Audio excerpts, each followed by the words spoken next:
वो जहाँ जैसी मर्यादा है उसका ध्यान रखते हुए, ये स्थूल कथन है कि पानी मिट्टी ऐसी वस्तुएं जो सार्वजनिक होती है, सर्वोपयोगी होती है, और बाकी जो वस्तुएं रहती है उस पर लोगों की मालकियत होती है। कई बार अदालत तक ऐसे मामले चले जाते हैं अगर थोड़े से विवाद हो जाए। एक बार किसी गांव में ऐसी दो लोगों के बीच में, दो मित्रों के बीच में झगड़ा हो गया बिना मतलब के, सिर्फ बातों बातों में। वो बोले कि मेरा विचार है कि मैं आज शनिवार का बाजार है, वहाँ बड़े गांव जाकर के मैं भैंस खरीदने वाला हूँ। तो वो बोले कि बहुत खुशी की बात है तुम भैंस खरीद रहे हो, लेकिन मेरे खेत में मत आने देना। बोले अभी न तो भैंस है न खेत है, कुछ नहीं। बोले कि तुम भैंस खरीद रहे हो बहुत अच्छी बात है, लेकिन मेरे खेत में उसको घुसने मत देना। तो फिर वो बोलता है कि मैं तो नहीं घुसने दूंगा, पर फिर भी जानवर है, कभी घुस जाए तो बोले कि तो अच्छा नहीं होगा, फिर तो मेरे बगीचे में घुसेगी तो फिर वो सब हमारी फसल बर्बाद करेगी, तो अच्छा नहीं होगा, इसलिए तुम पहले से ध्यान रखो। बोले कि अगर फिर भी कभी ध्यान नहीं रह पाया और घुस गई तो बोले कि मैं कह रहा हूं ना कि ऐसी असावधानी होने ही नहीं देना, तुम घुस गई तो बहुत बुरा होगा। बोले तो फिर उसको भी लगा कि यार ये इतना जिद कर रहा है, कैसे क्या बुरा होगा। बोले तो फिर वो क्या करता है, ऐसे ही जमीन पर एक लकीर खींचता है। बोले कि देखो इस तरफ ये मेरा खेत है, और फिर एक पत्थर उठा करके बोलता है ये तेरी भैंस है। बोले ये लकीर है, इधर मेरा खेत है और ये तेरी भैंस है। तो फिर वो बोलता है कि मेरी भैंस है, उसको तो मैं बहुत संभाल के रखूंगा, लेकिन मान लो एक दिन वो ऐसे उठा करके पत्थर उठा कर बोलता है ये तेरे खेत में घुस गई, तो क्या करेगा वो? अब उसने एकदम उसका कपड़े पकड़ लिए एकदम। बोले कि ये कैसे हो सकता है? बोले तेरे को मैंने पहले से चेतावनी दी है कि तेरी भैंस मेरे खेत में नहीं आएगी, फिर कैसे घुस गई? बोले एकदम लड़ाई करते करते इतनी स्थिति बिगड़ गई कि पंचायत लगी, और फिर पंचों के बीच मामला पहुंचा। तो फिर पंचों ने बोला कि वो खेत और वो भैंस हमें बता दो जरा। तो फिर न खेत था न भैंस थी। तो ऐसे विवाद व्यर्थ में हो जाते हैं। तो बिना दिए कुछ भी ग्रहण नहीं करता। निज वनिता बिन सकल नारी सो रहे विरत्ता। अपनी स्त्री के सिवाय शेष समस्त नारियों के प्रति विरक्त रहता है, उनमें कोई कामना, कोई गलत विचार नहीं करता। ये ब्रह्मचर्य व्रत हो गया, गृहस्थ जीवन संबंधी। और इसके बाद जो पांचवा व्रत होता है गृहस्थों का अणुव्रतों में, वो है परिग्रह परिमाण। और परिग्रह परिमाण व्रत में अपनी शक्ति विचार परिग्रह थोरो राखे। अपनी शक्ति का विचार करके, अपनी शक्ति का विचार करके मतलब कि हमारे लिए कितना उपयोगी है और कितने परिग्रह के अभाव में हमारा जीवन सुचारू रूप से चल सकता है, इस प्रकार का विचार करके परिग्रह थोरो राखे। पंडित आशाधर जी ने लिखा है कि समीक्ष व्रतमादेय मातम पाल्यम प्रयत्नतः। बहुत सोच विचार करके व्रत धारण करना चाहिए, और व्रत धारण करने के बाद प्रयत्न पूर्वक, सावधानी पूर्वक उसका पालन करना चाहिए, उसकी रक्षा करनी चाहिए। तो अपनी शक्ति का विचार कर लो, और उसके बाद थोड़ो परिग्रह राखे, थोड़ा परिग्रह रख लो। बाकी परिग्रह जिससे अपना कोई प्रयोजन नहीं है, व्यर्थ में जो अपने भंडार भरे हुए हैं, उसके स्थान पर थोड़ा परिग्रह रखकर और फिर अपना काम चला लो। और इसके बाद ये तो 5 अणुव्रत हो गए। 5 अणुव्रतों के पश्चात 3 गुण व्रत होते हैं। 3 गुण व्रतों में पहला जो है दिग्व्रत है। दिग्व्रत का स्वरूप बतलाते हुए कह रहे हैं 10 दिश गमन। 10 दिशाएं हैं। 10 दिशाएं कौन सी है? यदि आपकी जानकारी में न हो तो फिर आज आप अच्छे से उसको अपनी स्मृति में बैठाल सकते हैं।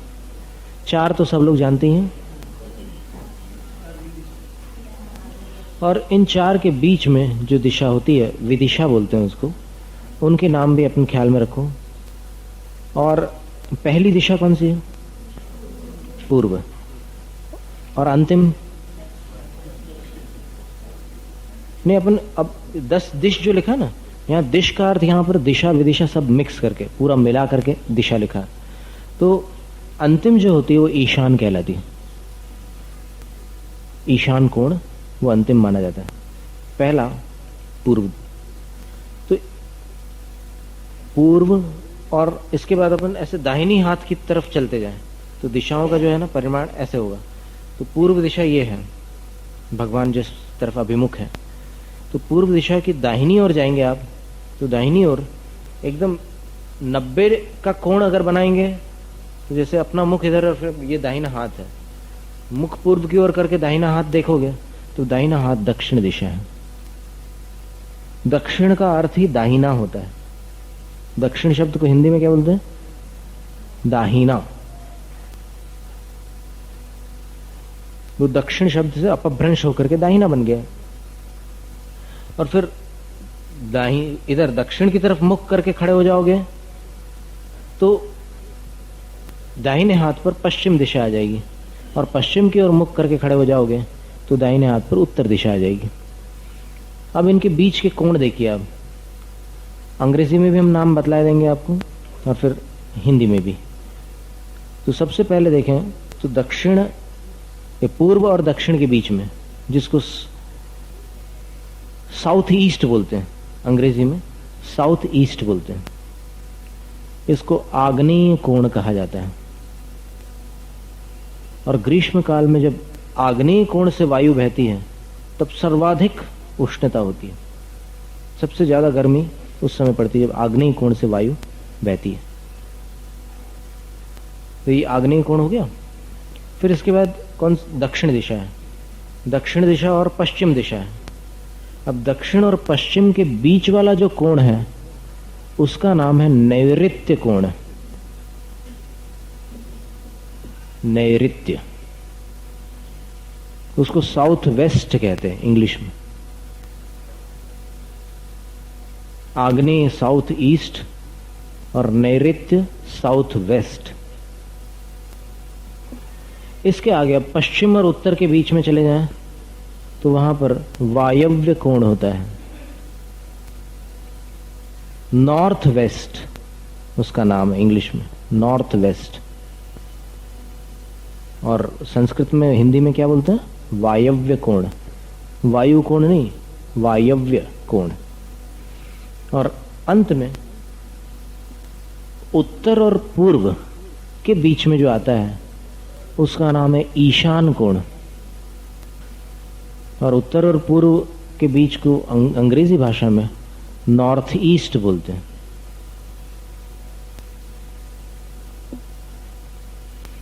तो ये कितनी हो गई दिशाएं? 8वीं। अब यहां पर 10 लिखा है, 10 कैसे बनाओगे? तो एक ऊर्ध्व और एक अधो दिशा, ऐसी 2 दिशाएं और गिन लो। तो ऊपर और नीचे भी जाने की सीमा बना ली।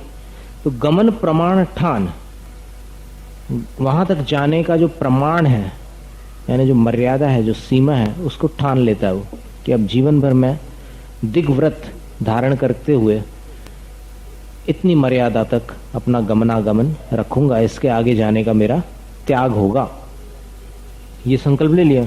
और तसु सीम न नाखे, उस सीमा को न नाखे, यानी उसका उल्लंघन नहीं करता, उसके आगे नहीं जाता। अब इसमें सीमा बनाने की जो विधि दी है शास्त्रों में, वो इस प्रकार दी है कि कोई प्रसिद्ध स्थान की मर्यादा बना लेना। प्रसिद्ध स्थान का अर्थ क्या है? कि ऐसा नहीं कि दक्षिण दिशा में जो वो पीपल का पेड़ है उसके आगे नहीं जाऊंगा, ऐसी सीमा नहीं बनाना। क्योंकि पीपल का पेड़ आज है, कल का कोई भरोसा थोड़ी है। और फिर आप फिर चले जाएं उसके आगे, जहां था पीपल का पेड़ अब तो नहीं है, अब तो उसके आगे जा सकते हैं, ऐसी सीमा नहीं चलती। प्रसिद्ध मर्यादा, रत्नकर्ण में होता है कि बहुत ही विख्यात जो स्थान होते हैं उसकी मर्यादा बना लो। मान लो दक्षिण दिशा में गोमटेश्वर बाहुबली है, अथवा आगे कनकगिरी है, या और कोई ऐसा स्थान, आप पोंडूर मलई है, जो भी आपको, ये अपने ऊपर है कितनी सीमा बनाना है आपके हाथ में। तो ऐसे कोई प्रसिद्ध स्थान की सीमा बना करके फिर उसके कहाँ पर कनकगिरी गए नहीं, लेकिन कनकगिरी के यहाँ से हमें समाचार बहुत सारे मिले हुए।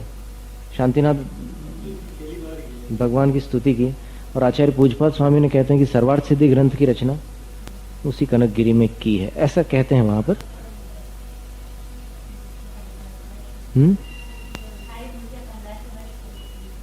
हो सकता है फिर तो 1500 वर्ष प्राचीन, मतलब 1500 वर्ष पुराने तो थे ही आचार्य पूजपाद स्वामी। और क्या मतलब अद्भुत आचार्य थे वो तो। जैनाचार्यों में शिरोमणि की श्रेणी में आते हैं वो, जैसे आचार्य धरसेन स्वामी, पुष्पदंत भूतबली आचार्य, कुंदकुंद आचार्य, समंतभद्र स्वामी, उमा स्वामी आचार्य और पूज्यपाद स्वामी, ये सब बहुत बड़े दिग्गज जैनाचार्य हो चुके हैं। और पूज्यपाद स्वामी के बारे में श्रवण बेलगोल के 108वें शिलालेख में, अब ये आपने ध्यान दिया कि नहीं पता नहीं, एक श्लोक लिखा हुआ है। आचार्य श्री पूज्यपाद मुनिरप प्रमितौषधर्धर जीयाद विदेह जिन दर्शन पूत गात्र यत्पाद धौत जल संगम सत्प्रभावात कालाय संकिल तदा कनकी चकार। यानी उन पूज्यपाद स्वामी की जय हो जो विदेह क्षेत्र में जिनेंद्र भगवान के दर्शन से इस मनुष्य शरीर को पवित्र करके आ गए। ये वहां पर शिलालेख में लिखा हुआ है। अपन इसी जानकारी में बैठे हुए हैं कि सिर्फ कुंदकुंद आचार्य गए हैं विदेह क्षेत्र, लेकिन उसमें ये भी बताया। और फिर कुछ कथाएं उमा स्वामी आचार्य की भी आती है कि एक बार वो पिच्छी वाली गिद्ध पिच्छ आचार्य भी उमा स्वामी महाराज का नाम नहीं, ये कुंदकुंद आचार्य महाराज का नाम, और उमा स्वामी महाराज के बारे में भी आता है। वंदे गणीन्द्र संजात उमा स्वामी मुनीश्वरम तत्वार्थ सूत्र कर्तारम गिद्ध पिच्छोपलक्षितम। पढ़ा है आपने? तो वहां गिद्ध पिच्छी की वहां भी चर्चा आती है। तो अब जो भी रही हो घटना, लेकिन कुंदकुंद स्वामी के बारे में और पूज्यपाद स्वामी के बारे में तो ये शिलालेख आज भी श्रवण बेलगोल में उपलब्ध है। और फिर उसमें नीचे की 2 पंक्तियों में ये लिखा है कि पहली पंक्ति में तो ये लिखा सबसे प्रथम चरण में कि अप्रमित औषध रिद्धि, उनके पास औषध रिद्धि थी पूज्यपाद स्वामी के पास। और फिर अंतिम 2 चरणों में लिखा है कि यत पाद धौत जल संगम सत प्रभावात, जिनके चरणों का जो प्रक्षाल माने उनके चरणोदक, पैरों का जो गंधोदक है, नहीं रिद्धियां बड़ी रिद्धियां नहीं होती, बाकी छोटी रिद्धियां होती। तो उनके चरणों के जल से तदा उनके समय 1500 वर्ष पहले काला ऐसा कनकी चकारो, एक लोहे का टुकड़ा पड़ा हुआ था, वो सोना बन गया था। आचार्य पूज्यपाद स्वामी के चरणों के जल से वो लोहा जो था सोना बन गया था। अब खोज करो कोई ऐसे महाराज।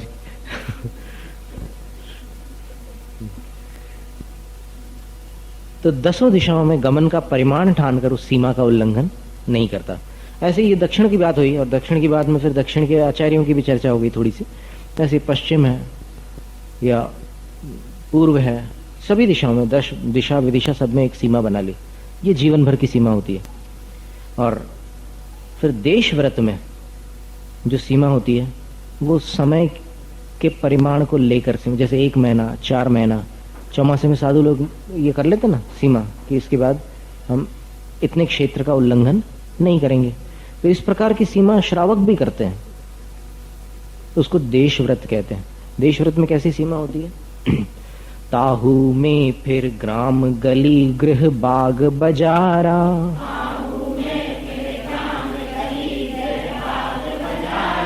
गमना गमन प्रमाण ठान अन सकल निवारा।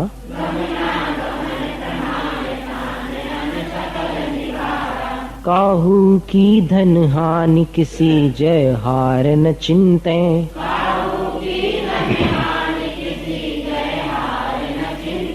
देन सोपदेश होय अघ बनज कृषिते।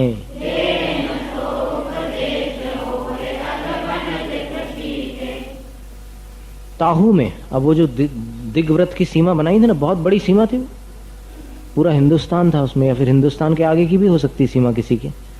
तो इतनी बड़ी सीमा बनाने के बाद अब देशव्रत जब वो करता है, तो देशव्रत में क्या करता है वो कि कुछ समय का परिमाण बनाकर गांव की सीमा कर लेता है कि अमुक ग्राम के आगे, जैसे भोज ग्राम है, सीमा बना ली दक्षिण भारत में, दक्षिण दिशा में भोज ग्राम के आगे नहीं जाऊंगा 1 महीने तक। भले जीवन भर की मर्यादा इससे आगे की है, लेकिन अभी 1 महीने तक मैं भोजग्राम के आगे नहीं जाऊंगा। या फिर गली की भी सीमा बना ली कि अभी 5वीं गली है। अष्टमी के दिन उसने संकल्प कर लिया कि इन 5 गलियों तक तो मैं आने जाने की मर्यादा रखता हूं, और उसके आगे मैं आवागमन नहीं करूंगा। गृह या फिर कोई घर की मर्यादा बना ली कि उस कोने में जो घर है, कोई किसी का भी XYZ का जो भी घर है, अमुक चंद्र, उनके घर के आगे मैं चतुर्दशी को नहीं जाऊंगा, वहीं तक आना जाना रखूंगा। फिर बाग अथवा कोई बगीचा, राजदीप पार्क के आगे, अब वैसे पार्क कहते हैं यहाँ पर, लेकिन वहां पर कोई एक भी पेड़ नहीं दिखता कभी कभी, ये भी एक आश्चर्य की बात। तो बाग यानी बगीचा होता है जहाँ बहुत सारे अलग अलग प्रकार के पौधे वगैरह रहते हैं, फूल होते हैं, तो उसकी मर्यादा बना ली। काकरिया के पास जो बगीचा है उसके आगे नहीं जाऊंगा 1 हफ्ते तक, ऐसी कोई सीमा बना ली काल को लेकर। बाजारा अथवा बाजार, बिग बाजार अहमदाबाद, कोई भी, मतलब ऐसा ये तो हम सिर्फ आपको नाम बता रहे हैं, एग्जाम्पल्स, उदाहरण। तो वहां तक की सीमा बनाकर उसके आगे जाने का त्याग कर दिया। तो ऐसा जो गमनागमन का प्रमाण ठान लेता है और अन्य सकल निवारा, अन्य सबका त्याग कर देता है, इसको कहते हैं देशव्रत। यानी दिग्व्रत जो है उससे और सूक्ष्म हो गया देशव्रत। और इसके आगे है अनर्थ दंड व्रत। अनर्थ दंड में क्या है? 5 भेद होते हैं, और उन 5 भेदों का क्रम से वर्णन करते हुए यहां पर उस व्रत का उपदेश कर रहे हैं। काहू की धन हानि किसी जय हार न चिंते, इसको अपध्यान नाम का अनर्थ दंड कहा गया। अपध्यान यानी जिससे अपना कोई काम सिद्ध होने वाला नहीं है, फालतू बैठ करके ऐसे उल्टे सीधे विचार मन में कर रहे हैं। कैसा कर रहे हैं? काहू की धन हानि, कि फलाने व्यक्ति ने जो पैसे लगाए हैं अगर डूब जाए तो मजा आ जाए, क्योंकि अब उसके पास कुछ बचने नहीं वाला, बिल्कुल रोड पर आ जाएगा। बड़ा धनवान बना फिरता है, अब जो उसने यहाँ पर इन्वेस्ट किया वो अगर कुछ हो जाए, वो फर्म पूरी फेल हो जाए या कुछ हो जाए, तो फिर तब उसको समझ में आएगा। ऐसे कुछ, मतलब किसी कषाय के कारण ऐसे विचार आ जाते मन में। तो कहो कि धन हानि, किसी की धन हानि के बारे में विचार करना, और किसी जय हार, किसी की हार जीत के बारे में सोचना। अब एक तो क्या है कि एक राष्ट्रीयता के नाते इंडिया और पाकिस्तान के मैच के समय हार जीत का विचार आता है लोगों के मन में, और एक हार जीत का विचार ऐसा भी आता है जुए में हार जीत, या फिर और भी दूसरी जगह पर जरा जरा सी बातों में भी हार जीत की बात आने लग जाती है। एक ने कोई वाक्य बोला तो फिर उसमें से कुछ क्रॉस करके उसको छोटा बना दिया। हर बात पे हार जीत की बात, ये सब दुर्ध्यान है, अपध्यान है। किसी की हार जीत का भी चिंतन व्रती नहीं करते। फिर दे न सो उपदेश। अब दूसरा अनर्थ किसको कहा? पापोपदेश। ऐसा उपदेश नहीं देता किसी को जिससे अगवनज कृषिते। अगवनज यानी पाप व्यापार, पापों का व्यापार जो होता है, पिंजरे वगैरह बेचते हैं, कीटनाशक दवाइयां बेचते हैं, और भी कई प्रकार के ऐसे रासायनिक पदार्थ बेचते हैं कि जिससे कई जीवों की हिंसा होती है। तो इसके बारे में वो उपदेश नहीं देगा व्रती कि तुम पिंजरे वहां से बुलवाओ, या फिर यहां पर सस्ती बंदूकें मिलती हैं और यहां पर फलानी वस्तु ऐसे, ये सब उपदेश वो नहीं दे सकता। और कृषि थे, और कृषि के बारे में भी वो बिना प्रयोजन के उपदेश। अब देखो 8वीं प्रतिमा तक, 9वीं प्रतिमा तक वो सलाह दे सकते हैं। अपने परिवार के लोग हैं या फिर कोई उनसे पूछने आ रहा है, तो अनुमति त्याग तब तक के नहीं है सांसारिक कार्यों में, तो वो वहां तक के आरंभ आदि की सलाह दे सकते हैं। आरंभ का उनने स्वयं त्याग किया है कि मैं कमाई नहीं करूंगा, लेकिन उसके बाद वो किसी और को अगर पूछता है कि ऐसी परिस्थिति में क्या करना चाहिए, तो मार्गदर्शन दे सकते हैं। लेकिन व्यर्थ में, ये अनर्थ दंड किसको कहते हैं? वहां व्यर्थ में उपदेश नहीं दे रहा है, किसी ने पूछा है तो बता रहा है, और यहां पर व्यर्थ में उसको बताया जा रहा है। तो अनर्थ दंड में ये सारी चीजें वर्जित हो जाती है।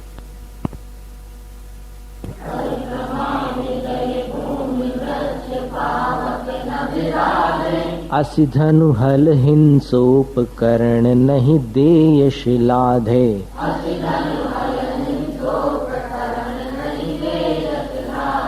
राग द्वेष कर तार कथा कबहू न सुनी जय।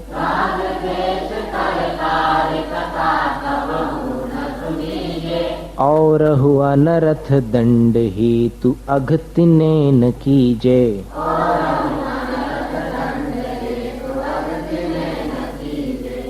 कर प्रमाद, प्रमाद करके जल है, भूमि है, वृक्ष है, अग्नि है, और अपन इसमें 5 में से एक वायु छूटी है, तो उसको भी और इसमें उपलक्षण से ग्रहण कर सकते हैं। भले कोई शब्द कभी कभी नहीं लिखा रहता, लेकिन भावार्थ में उसको सम्मिलित कर लिया जाता है। जैसे ये कहा कि भाई जूते उतार करके आइए घर में, तो इसका अर्थ ये नहीं कि चप्पल पहन कर आइए। तो क्या समझ में आया?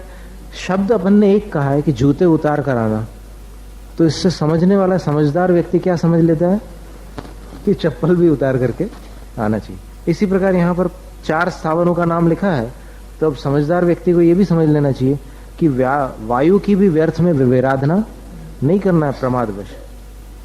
अब जल की विराधना कैसे होती है प्रमादवश? ऐसे पाइप लेकर ऐसे सींचते जा रहे हैं, बगीचे को सींच लिया, फिर भी पानी आ रहा है नल में, तो फिर अब दीवारों पर वो मारते हैं फव्वारे। और कुछ लोग तो अपना नाम भी बनाते हैं उसमें पानी से, और फिर कुछ लोग और बाहर भी डालते हैं। और अगर पड़ोसी ने देख रहा हो तो उसके अंदर भी, उसकी सीमा के अंदर भी ऐसे थोड़ी सी पाइप की एक पिचकारी भेज देते हैं। तो ये पानी की विराधना है। और फिर नल चालू किया और फिर अब आगे आने वाला बंद करे, मेरे क्या है, मेरा तो काम। और अहु अनर्थ। हाँ तो क्या ये तो और में ये नहीं, इसके अतिरिक्त और भी हैं। पुरुषार्थ सिद्धि उपाय में इसके अतिरिक्त भी बताया, देखिए। तो इनकी विराधना व्यर्थ में नहीं करेगा। पानी है, भूमि है। अब भूमि की विराधना कैसे होती है? अब जमीन खोद रहा, कोई ऐसा औजार मिल गया आपको कि आप जैसे अकृत पुण्य को धन्य कुमार के पर्याय में वो हल मिल गया था, तो उसने सोचा कि ये कैसा खिलौना है, तो हल चलाना प्रारंभ किया, तो अंदर से घड़ा निकला। इस प्रकार अगर किसी को कोई ऐसी चीज मिल जाए और फिर वो जमीन में कुछ करने लग जाए, तो भूमि की विराधना हो जाएगी। और वृक्ष, वृक्ष का अर्थ यहाँ पर बड़े बड़े पेड़ों से ही मात्र नहीं है, यहाँ पर तात्पर्य इसका वनस्पति से है। अब छोटी घास है या फिर कोई भी पेड़ पौधे हैं, या फिर आप यात्रा के लिए निकले हैं, तो फिर कभी जो गाड़ी रहती है उसके साथ कोई टहनी टकराती है, तो एकदम उसके पत्ते को ऐसे हाथ में पकड़ लेते हैं कुछ लोग, और फिर ऐसे पकड़कर अंदर नहीं जाते, खिड़की के भीतर नहीं लाते बस के, वो वहीं छोड़ देते हैं और फिर ऐसे देखते हैं तो पत्ते ऐसे लहराते हुए हवा में नीचे गिरते हैं, उसका आनंद लेते हैं। बताइए, मनोरंजन के ऐसे साधन क्रूर कि बिना मतलब के किसी पेड़ पौधे, आपके बाल अगर कोई नोच करके ऐसे उड़ा दे तो कैसा लगेगा? तो उन पेड़ पौधों में भी जान होती है, उनको व्यर्थ में पीड़ा क्यों पहुंचाते हो? ठीक है, भोजन के लिए आप शाकाहार का इस्तेमाल करते हैं, वनस्पतियों का उपयोग करते हैं, वो तो आपके लिए अनिवार्य है, उसके बिना आप नहीं रह पाते। लेकिन ये पत्ते तोड़ रहे हैं, इसके बिना तो आपका काम चल सकता है। तो व्यर्थ में ये विराधना नहीं करनी चाहिए। पावक, पावक का अर्थ क्या है? ये पावक शब्द पहले कहाँ है? निकसी, भूमि जल पावक। अब ये हो गया प्रमादचर्या नाम का अनर्थ दंड। पहला आपद्ध्यान था, दूसरा पापोपदेश था, तीसरा प्रमादचर्या। ठीक है ना, प्रमादचर्या। और ये चौथा जो है वो हिंसा दान है। हिंसा दान का अर्थ होता है कि ऐसी वस्तुओं का आदान प्रदान करना जिसमें हिंसा होती है। हिंसा के उपकरण, असी यानी तलवार, धनु यानी धनुष, हल है, ऐसे जो हिंसा के उपकरण अग्नि वगैरह हैं, इनको दे करके नहीं यश लाधे, यश नहीं लूटना चाहता वो, क्योंकि देखो इनके यहाँ जो मांगो मिल जाता है। तलवार दे दी आज मेरे को, अब अच्छा मजा आ जाएगा आज तो। अब क्या मजा आएगा, तलवार दे दी तो? तलवार से कैसा मजा आता है? तो ऐसी कोई भी चीज दे करके वो यश नहीं लूटता, दानवीर नहीं कहलाता। तो हिंसा दान। और फिर अंतिम जो है वो है दुष्श्रुति। दुष्श्रुति का दूसरा नाम अशुभ श्रुति भी है। अशुभ श्रुति किसको कहते हैं? कि राग द्वेष करतार कथा, राग द्वेष को करने वाली जो कथाएं होती है उनको कबहू न सुनीजिए, कभी सुनता नहीं और न पढ़ता है। राग द्वेष को उत्पन्न करने वाली कथा कौन सी है? नहीं, ये तो विकथा हो गई। लेकिन यहां पर दुष्श्रुति का तात्पर्य है कि ऐसे शास्त्र या ऐसे साहित्य को वो नहीं पढ़ता या सुनता कि जिसमें धर्म तो लेश मात्र भी न हो, लेकिन जिसको सुनने पर अपने अंदर राग द्वेष की ही वृद्धि होती हो। जैसे उदाहरण के लिए आज की कुछ ऐसी फिल्में रहती है कि जिसमें शिक्षा तो नाम मात्र है और मनोरंजन के नाम पर पब्लिक को लूटा जा रहा है। मनोरंजन कुछ भी नहीं है, सिर्फ किसी चीज को किसी दूसरे रूप में प्रस्तुत करके लोगों के लिए एक आकर्षण पैदा कर दिया गया है, और उसको अंग्रेजी भाषा में पोर्नोग्राफी कहते हैं। और अभी हम एक बुक पढ़ रहे थे जिग जिगलर की, कि इस बिगड़ी हुई दुनिया में संतान को अच्छे संस्कार कैसे देना, ये चिंता सिर्फ भारतवासियों को नहीं है, और भारतवासियों को तो कम है बोलना चाहिए। अच्छे संस्कार देने की चिंता भारतवासियों को कम है। मुंह से बोलेंगे सब, जब इकट्ठे होंगे तो फिर अपनी थोड़ी सी प्रेस्टीज या फिर अपना प्रभाव जमाने के लिए बोलेंगे कि बच्चों पर अच्छे संस्कार पड़ने चाहिए, और खुद बच्चों को क्या क्या करवाते हैं वो नहीं देखते। टेलीविजन देखने की छूट किसने दी बच्चों को? और दुनिया के चैनल्स क्यों दिखा रहे हो आप उनको? वो जरूरी है क्या इतने सारे चैनल्स दिखाना, जिससे उसका जीवन खराब होने वाला है और आपको भी वो वृद्धाश्रम में भेजने वाले हैं? ऐसे संस्कार कौन डाल रहा है? तो जिग जिगलर ने लिखा है कि पोर्नोग्राफी नाम की एक ऐसी चीज होती है, अंग्रेजी भाषा में उसको पोर्नोग्राफी बोलते हैं, कि जिसमें चित्रों के माध्यम से, दृश्यों के माध्यम से बच्चे के मन में भी बुरे विचार उत्पन्न होने लग जाते हैं। अश्लील दृश्य, वही उसको दूसरी भाषा में अश्लील दृश्य कह लो आप। तो ये पोर्नोग्राफी के बारे में उन्होंने ये लिखा कि एक बार कहीं किसी फॉरेन कंट्री में कोई ऐसी घटना हो गई, तो फिर दोनों बालक थे और फिर एक बालिका थी। तो उससे जब क्वेश्चनिंग की, क्रॉस क्वेश्चनिंग की, तो फिर उन्होंने बताया कि हमने ऐसी चीज वहां देखी थी। तो देखने के बाद हमें लगा कि हम लोग भी प्रयोग करके देखें, तो फिर हमने ऐसा काम किया। फिर उनको पता चला कि ये तो अपराध है। फिर अपराध का बच्चों के लिए अलग दंड होता है, 14 साल से कम उम्र वालों की अलग जेल होती है। अभी जेल में कई बार हम लोग उपदेश करने के लिए गए हैं, तो फिर उसमें बच्चों का एक अलग सेल होता है, बच्चों का एक कक्ष अलग होता है उसमें। अब वो चूंकि नादान है इसलिए उनको उतना कठोर दंड नहीं देते जितना बड़ों को दिया जाता है। अब उसमें क्या है कि बच्चों के अंतर्गत इंडियन क्रिमिनोलॉजी के अनुसार 14 वर्ष से छोटा बालक होगा, छोटी उम्र का होगा, तो उसको बच्चों वाले केस के तहत उसको करना पड़ेगा। 15 साल का अगर हुआ तो उसको दूसरा परिणाम भोगना पड़ेगा। इसी प्रकार अगर कोई बहन है तो 18 साल की उम्र है उसके लिए। हाँ, किशोर न्यायालय अलग है। तो उसमें बहनों के लिए 18 साल की उम्र रखी है और भाइयों के लिए 14 साल की उम्र रखी है। एक बार भोपाल में जब हम सेंट्रल जेल में 15 अगस्त के दिन उन्होंने बुलाया था प्रवचन के लिए, तो वहां गए और फिर उन्होंने सब जैनों को, जितने लोग साथ में आए, साथ में पूरा जुलूस आया था कि जेल में महाराज के प्रवचन हो रहे हैं, मजा आएगा। बोले क्या सुनाते हैं, देखे अपन भी सुनाई। लेकिन वहां सब बहुत कड़क व्यवस्था थी, कानून, सबको थोड़ी आने मिलता है अंदर। तो उन्होंने सबको रोक लिया वहां पर, बोले कि अभी बैठो आप लोग। तो फिर सब लोग क्या कर सकते हैं, पुलिस वालों के ऑर्डर है तो फिर चुपचाप बैठे रहे बाहर। और उसके बाद जब कैदियों को उन्होंने बैठा ला, बहुत अनुशासन रहता वहां, एकदम कठोर अनुशासन। वो ऐसे पैर करके नहीं बैठ सकता कैदी, ऐसे पैर करके बैठेगा तो फिर वो जो वहां पर वो रहता है कांस्टेबल, वो उसको ऐसे लकड़ी से एक पैर में मार देता है, सीधे बैठा देता है बिल्कुल वो। और अभी यहाँ पर धर्म सभा में अगर कोई कैसे बैठ जाए तो उसका कोई ठिकाना नहीं है, लेकिन वहां जेल में जब प्रवचन होता है तो एकदम व्यवस्थित बैठना पड़ता है उनको। और बैठे वो, और उनको उपदेश दिया हमने। उपदेश सुन करके कई लोग भाव विभोर भी हो गए, और कुछ लोगों ने उसके बाद अपनी भावना भी व्यक्त की कि अब इस उपदेश को सुन करके हम जीवन में अपनाने का प्रयास करेंगे, और यहाँ से निकलने के बाद हम कोई ऐसा काम दोबारा नहीं करेंगे कि फिर यहाँ आना पड़े, ऐसा उन्होंने कहा। उसके बाद जब सभा विसर्जित हुई तो फिर जितने लोग बाहर बैठे थे, बहुत लोग थे, भोपाल की समाज कितनी बड़ी है, तो फिर उन्होंने फिर वहां से स्पेशल परमिशन निकलवाई कि भाई हमें भी प्रवचन सुनना है। लेकिन वो प्रवचन तब तक, ये कैदियों वाला प्रवचन पूरा हो गया था, तो फिर उनको बोला कि तुम्हें प्रवचन सुनना है तो अभी कैदियों को हम वापस भेज देते हैं अपने कैबिन में, और उसके बाद तुम लोग आ जाना, सेकंड प्रवचन हो जाएगा महाराज। तो वहां पर फिर सेकंड प्रवचन हुआ। तब सेकंड प्रवचन में हमने ये कहा कि 15 अगस्त के पहले जो जन्माष्टमी का उत्सव था, तो हिंदू समाज में बहुत धूमधाम से मनाया जाता है, वैष्णव संप्रदाय में बहुत विशेष मान्यता है उसकी, कृष्ण जी का जन्म हुआ था। तो उस उपलक्ष्य में उन कैदियों ने कुछ, जो सुधरना चाहते हैं जो कैदी, उनके लिए भी जेलों में कुछ व्यवस्था होती है, तो उनको फिर कुछ ऐसे सामग्रियां और कुछ ऐसी चीजें दी गई कि तुम जो भी झांकी बनाना चाहो तो उसके लिए जो सामान चाहिए वो हम देते हैं। तो उनने सामान दिया और फिर कैदियों ने इतनी सुंदर कलाकृतियां बना करके तैयार की कि हमने जिस स्टेज पर उपदेश दिया था उस स्टेज में पीछे वो सारी झांकियां लगी हुई थी।